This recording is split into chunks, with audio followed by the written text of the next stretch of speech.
sudjelovao u privatizaciji. On se baca blatom na druge, a zaboravlja da je njegova kćera. To znači on kupio velik paket dionica u Našičkoj cementari. Iz HDZ-a poručuju da glas za svaku stranku desno od njih je bačen glas ili da je glas za SDP. Kako to komentirate? Pa ja bih rekao na to iz vrlo konkretnih razloga da se može izvesti vrlo logičan zaključak. Da je glas za ovakav HDZ, dakle za Sanaderov HDZ, ne za Tuđmanov HDZ, nego za Sanaderov HDZ, mnogi birači zaboravljaju, odnosno nasjedaju promidžbi Ive Sanadera da je pred izbore da priča kako je HDZ jednako Tuđman. Ne, HDZ jednako je Sanader, a onda je to jednako Pupovac. Onda je to jednako koalicija sa SDSS-om. Pa prema tome, po ovoj logici se puno konkretnije može reći da je svaki glas za HDZ, za Sanaderov HDZ je glas za Stanimirovića, za Gajicu, za Pupovca, jer bez tih likova on ne bi imao većinu. I onda se postavlja pitanje koji je propao glas.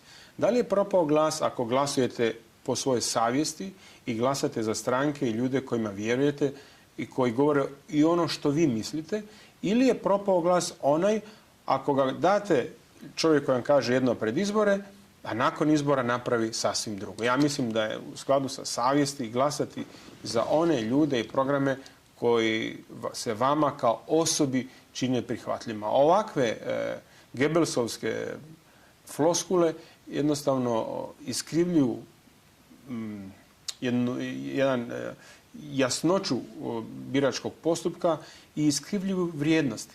Znači, poruka je biračima: nemojte se ravnati po svojoj savjesti, nemojte se ravnati po programima, nemojte se ravnati po vrijednostima, nego ja vas želim svrstati kao ovce u jedan tor. Evo, Sanader tvrdi da tu svoju izjavu naime temelji osnove na anketama. Te ankete isto tako kažu da vi nećete ući u Sabor. Kako to komentirate? Mogu samo nastaviti odgovoriti sa činjenicama. Činjenica je da je jedan tjednik koji jako dobro pozna stanje i ima dobar uvid u stanje, osobito na jugu Hrvatske, ali u cijeloj Hrvatskoj, a osobito u jugu, to je Hrvatski list, da je u anketi od prošlog tjedna lista Jedina Hrvatska prolazi i u 9. i u 10. izbornoj jedinici. Iz iskustva mnogih naših simpatizera, iz onoga što su nam oni rekli proteklih tjedana, vrlo često neke kuće kad zovu, onda vam daju na izbor 5 stranaka, parlamentarnih. Onda kada mi kažu: ne, mi ne želimo za te glas, mi želimo glasati za Jedno Hrvatska, onda kažu: oprostite, mi njih nemamo ponuđene, oni su pod ostali. Znači, mnoge ankete su, nažalost, metodološki pogrešne, tendenciozno su rađene.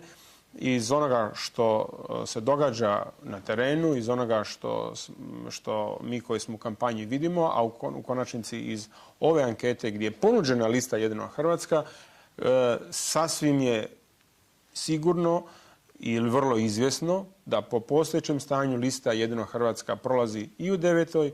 i u 10. i u 6. i u mnogim drugim izbornim jedinicama, što samo potvrđuje našu pretpostavku prije formiranja koalicije Jedna Hrvatska da zbroj glasova Rojsa, Kovačevića, Pašalića u svim izbornim jedinicama jamči prolazak izbornog praga. Evo, obzirom da smo